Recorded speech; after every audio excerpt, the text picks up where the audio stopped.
we're not letting go of the theme of inflation control. For those of you who have been following us on Arena and following the work of Elinor Odeberg, you might have seen this book. And I know that some of you are very eager to lay your hands on it, but of course we will also present a bit about the book here. And for those who don't know the title, it's called Dyrtider, Expensive Times. This is how we fight inflation. And Elinor, I know that you are passionate about combating inflation. So let's give her a warm hand so that she could present the book, and then we'll have a conversation with Professor Weber. Please, Elinor Odeberg.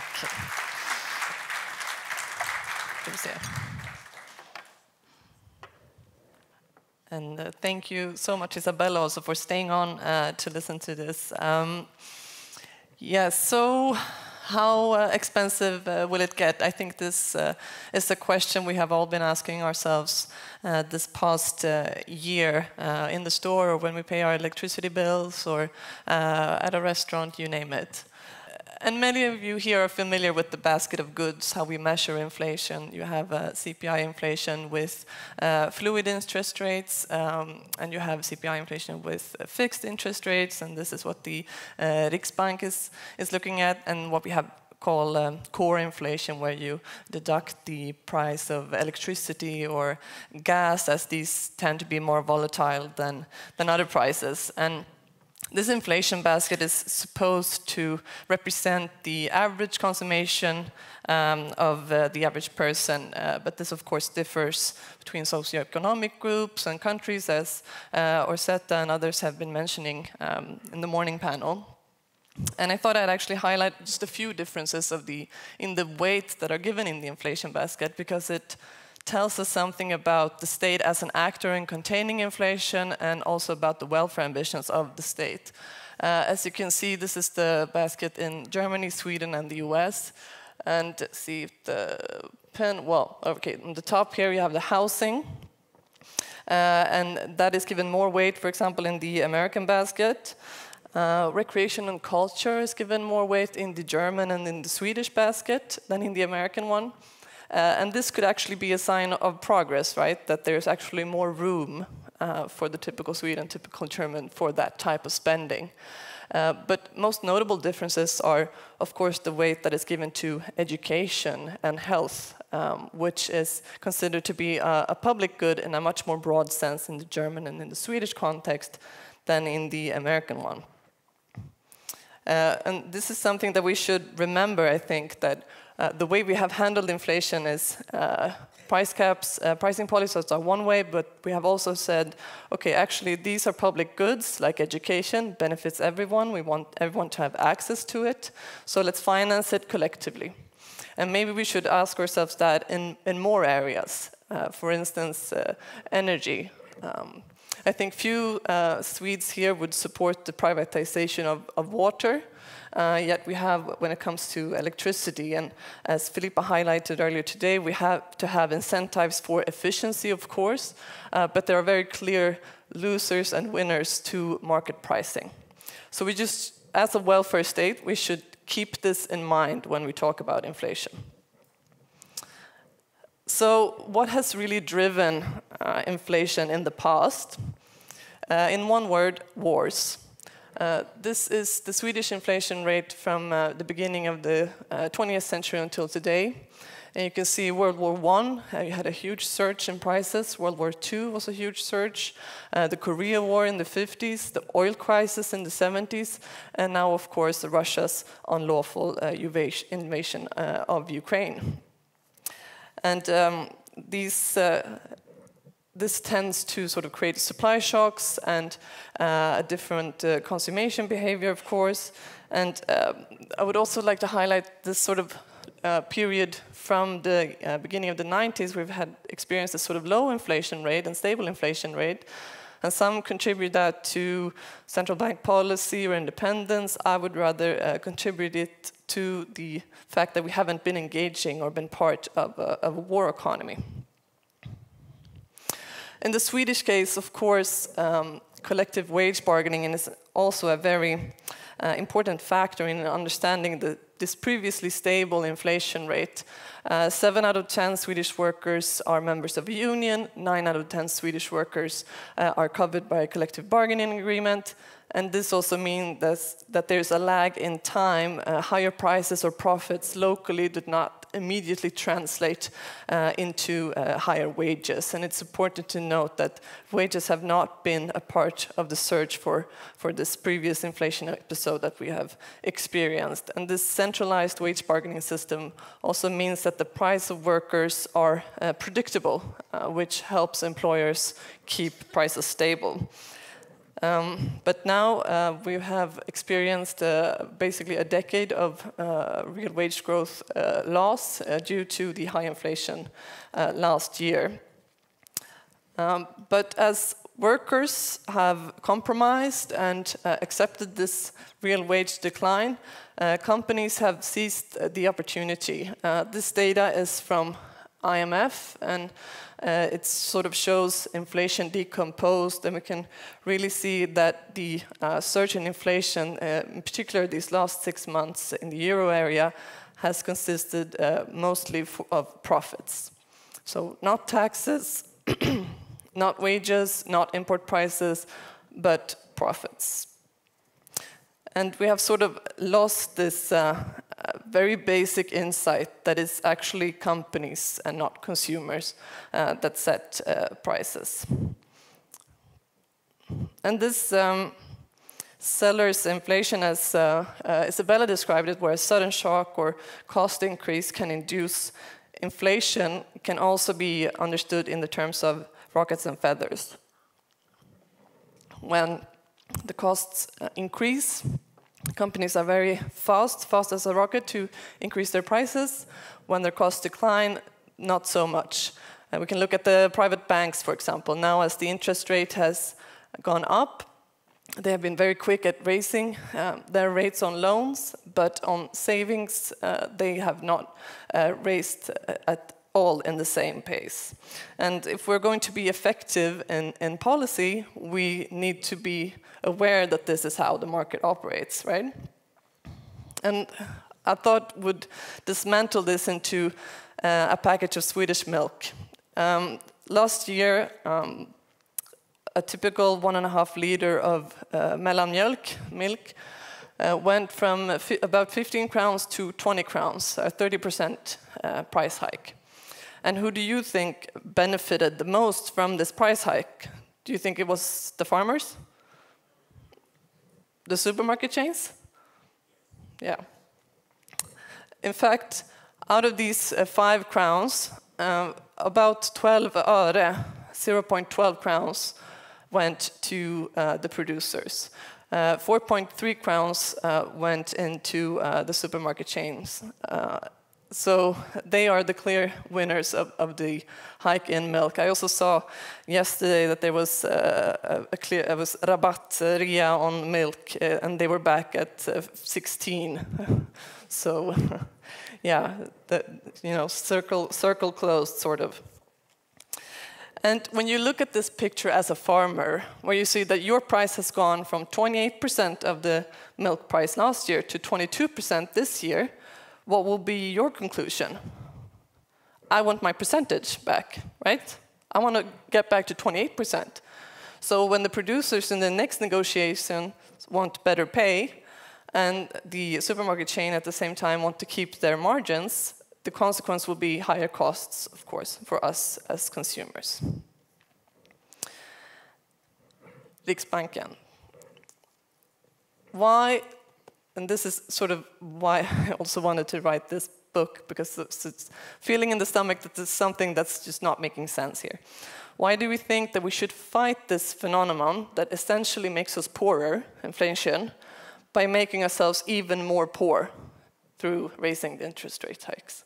Why is that making sense? Why are the technocrats at Riksbanken, the ECB, or the Fed thought to stop an inflation that stems from the supply shocks of the pandemic and the war, and that risk getting stuck because of companies chasing profits? The central bank can't tax companies. They can't redistribute wealth to those hardest hit by the cost of living crisis. They can't regulate markets or cap prices. They can't lower public fees on preschools or public transport, for example. They can't build railroads or energy plants across Europe so that we are actually more shielded from a new energy crisis, a new price shock. This person, the person in charge of this place, the finance minister, could. But she's not.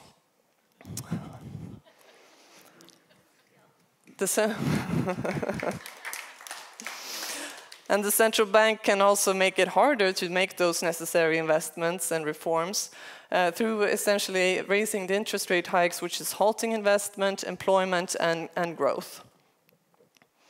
And we are now at the bottom in the EU when it comes to growth, and we are in that sense in a low conjuncture. And to understand why we are sort of implementing this strategy of self-inflicted pain, if you will, we need to rewind the tape to a guy named William Phillips. This is him in 1958 next to his homemade hydraulic computer, wherein he put data about the British economy and concluded that there was a connection between unemployment and inflation. When unemployment was low, inflation was high, and vice versa. And this has been known as the Phillips curve, and it has been a dominant theory among central bankers, particularly since the 80s. And Phillips was also thought to have been proven right by the Fed chief Paul Walker, who in the late 70s and beginning of the 80s in the US implemented very aggressive interest rate hikes to fight inflation, which drove US unemployment up to over 10%. And the inflation eventually fell, but to what cost? And was it even thanks to Volcker, or was it the fact that this geopolitical conflict actually faded and other policy was also introduced? That inflation was just like today, triggered by an energy crisis in the wake of a geopolitical conflict. And this graph shows inflation and unemployment in Sweden since the 70s. And between the 70s and the 90s, it's hard to even see a clear correlation between inflation and unemployment. And it seems to me that since the 90s crisis, and since the central bank independence and the budgetary cuts, we have turned the Phillips curve upside down. High unemployment, but low inflation, and now we have neither. And if you look at more countries, here we have Germany and the United States, it's hard to even see that correlation between unemployment and inflation. In fact, in the US now we have both a decline in inflation and a very strong labor market simultaneously. And this curve has been very criticized, widely criticized in the academia. It seems to rest on very shaky empirical grounds, certainly as so many prices are set globally. So it's hard to argue that the national unemployment rate will affect that, which again, highlights the paradox in reducing and attacking demand with the risk of inducing unemployment in order to fight inflation. And even if we pretend that the curve is solid, that we can indeed find causality between inflation and unemployment, we need an open debate about whether that is a price that we are willing to pay. I would rather keep my job than pay an extra percent in the store. But essentially, this is what the central banks are trying to do, right? They want, through pushing down demand, the theory is that we are eventually going to get inflation back down to 2%. And no one that criticizes the current monetary policy or the interest rate hikes are saying that demand has nothing to do with price setting. Of course, demand is part of the story of inflation. But we need to ask ourselves not only if it's a price that we want to pay, but also is monetary policy even efficient at increasing or lowering demand? as I see it, monetary policy has been very efficient at getting the price of assets up and down through monetary policy. Assets that are more directly affected by the terms of loans. And all these years, when inflation was low, the central bank has been doping the real estate economy with the purchase of mortgage bonds, in Sweden even negative interest rates, etc., all in the pursuit of getting inflation up to 2%. But if the central banks weren't successful in getting inflation up, why would they be successful at getting inflation down?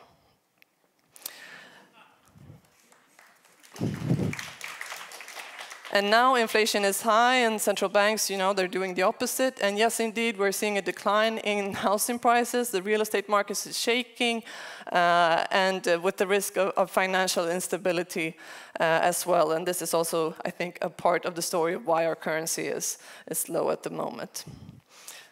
But more importantly, the inequality that arose during those years of expansionary monetary policy, fueled by fiscal policy, cutting taxes on assets and the wealthiest, means that we now have huge income gaps, and when we are turning 180 degrees and trying to attack demand and consumption, we're essentially going to drive young undead households from their homes just to get others to stop eating out 5 times a week. It's a very blunt instrument. Because at the same time as we've been very frugal, and we often say this in European context, with very low public debt, our private debt here in Sweden has rocketed. It's the blue line in this graph. And Italy is the yellow line. If you would look at this graph in public debt, the lines would be reversed. And 7 out of 10 households own their house or apartment. 7 out of 10 workers own their house or apartment. And we also have fluid mortgage rates. So we have, and not fluid in the German sense fluid, which would be like 5 years, but fluid as in 3 months fluid. So we are much more sensitive to interest rate hikes than other economies. And we are now the 3rd most indebted country seen as when we look at private debt in the EU. And this is KPI, CPI, so inflation decomposed, and you can see now that if we look at inflation as a problem of people getting poorer, 1/3 of the inflation that people are experiencing now are rising costs for housing, which is mainly the interest rate. So if you want to get inflation down, let's start by deducing that blue chunk of homemade inflation. So let's go back to fiscal policy.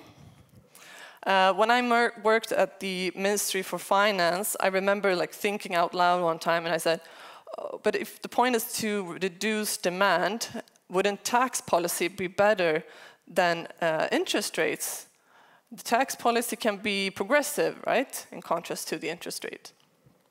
And a colleague of mine, she sort of laughed, and she was like, oh, you want to change the whole institutional arrangement for how we combat inflation? And I was like, thought to myself, yeah, I do. It's not making sense. The only ones truly gaining from this strategy, most notably last year, of combating inflation through central banks, are the banks. This is a graph of their net interest income in Swedish crowns. So I would argue that it's time for reversed Friedman. Milton Friedman, the famous monetarist, said in the 70s that only a crisis, actual or perceived, produces real change. And when that crisis occurs, the actions that are taken depend on the ideas that are lying around. That, I believe, is our basic function, to develop alternatives to existing policies, to keep them alive and available until the politically impossible becomes the politically inevitable. Now, the politically impossible but inevitable to him was to scale back the state, privatize, cut taxes, and let markets sort of self-regulate. And that neoliberal vision is today's economic reality. And I agree with him that a crisis can indeed produce change, and we heard that also in the Swedish panel about that discussion. But the change that we need now is the return of the state, and most notably fiscal policy, to solve our common challenges.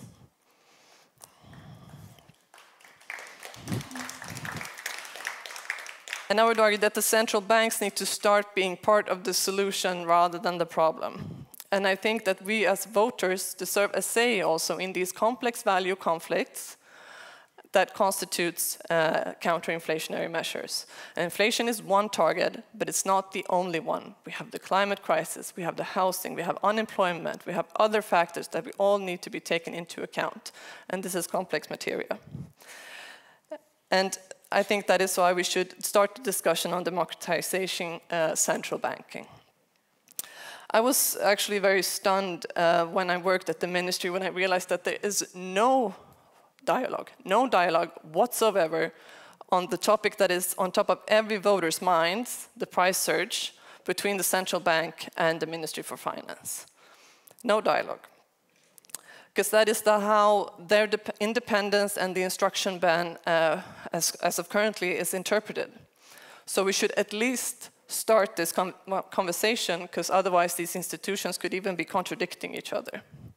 For example, one is lowering taxes and the other one is raising the interest rate, right? And I would say that Sweden has a unique possibility to do this, to be in the forefront of actually trying to steer fiscal and monetary policy to achieve political goals, as we still have our own central bank and our own currency. We can afford and we need to invest in affordable housing, food preparedness, energy production, energy efficiency. And in the 70s, we actually built 1 million houses, we built water pipes, we invested in district heating, etc., to make us more resilient when the next price shock hits. And that's exactly what we should be doing now, instead of telling households that are hurting that they should be better at bargaining. And we need to quote Isabella, look at what is actually happening in the economy rather than what the textbooks tell us should be happening. Because we need to make our economy an economy that works for us, works for the people, rather than the big suits and the banks. And hopefully this inflation episode will help us understand that. Thank you.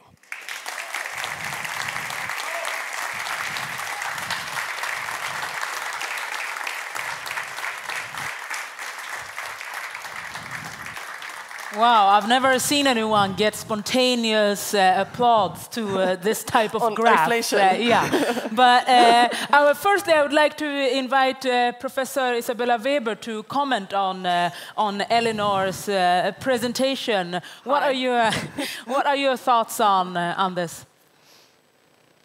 Yeah, I think this is brilliant. In fact, I feel like this is putting together a lot of the points that have been coming up on the progressive side on the inflation question, a lot of the points that I've also tried to push, but like in a very coherent and convincing way. So thank you so much.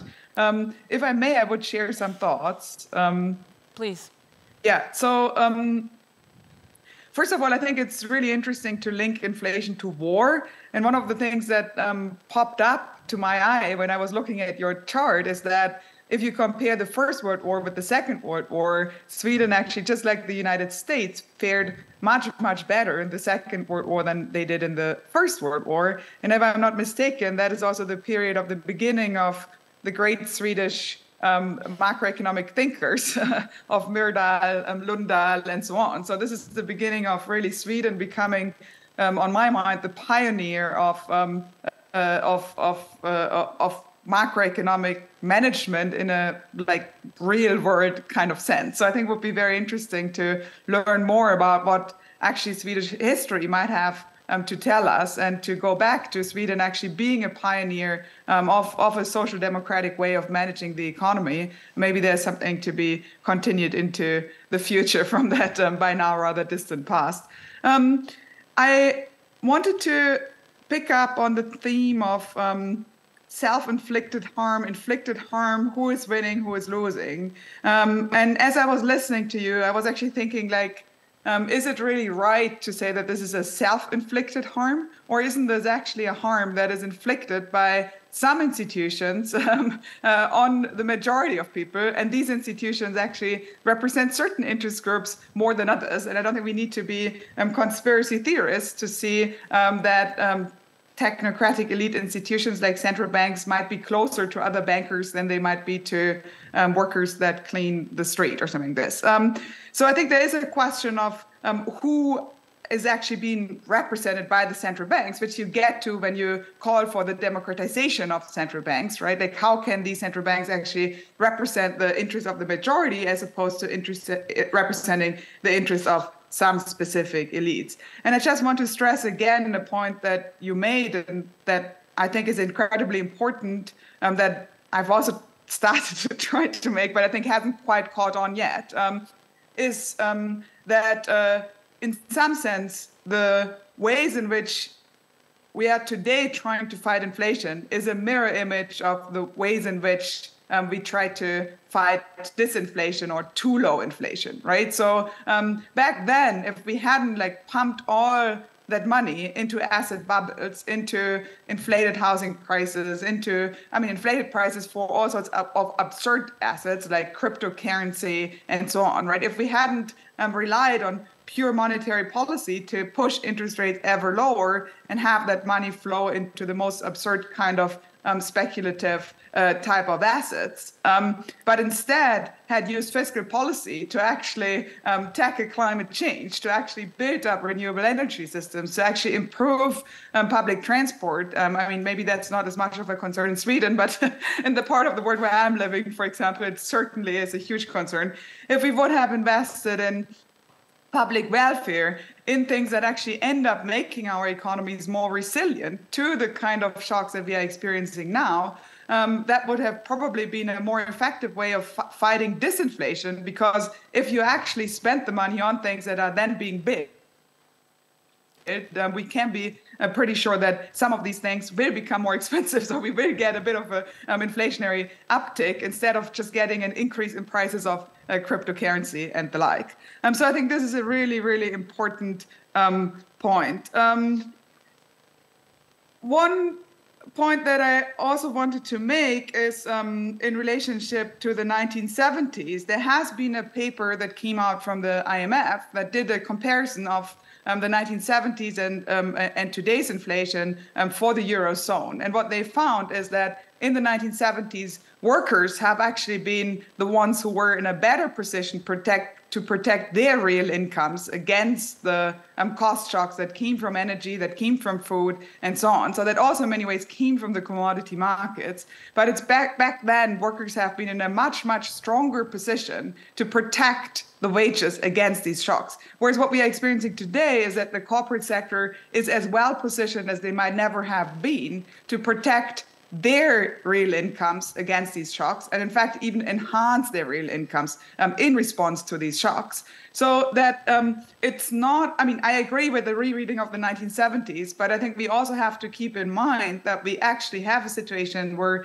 labor by and large has been institutionally weakened in extreme ways, and that at the end of the day, the question of inflation, of the kind of inflation that we are dealing with, is the question of who is picking up the bill. And when we are talking about war-induced kind of shocks, and we are talking about massive increases in oil and gas prices, in the US context, we are not just talking about massive increases of imported oil and gas goods, right? We are also talking about the most extraordinary profit explosion in the fossil fuel sector that we have ever seen on record in a time where we are trying to fight climate change. And guess what? Capital has been flowing back into these sectors because they just have been so incredibly attractive. So we have to also ask, who is picking up the bill for that, right? Like both in terms of the war, but also in terms of the profit explosions in the industry that I think we can all agree on is really a major hurdle in trying to move to a more sustainable kind of economy. And the answer is that by and large, it's been workers that have been picking up the bill after they were already the ones that didn't benefit disproportionately. That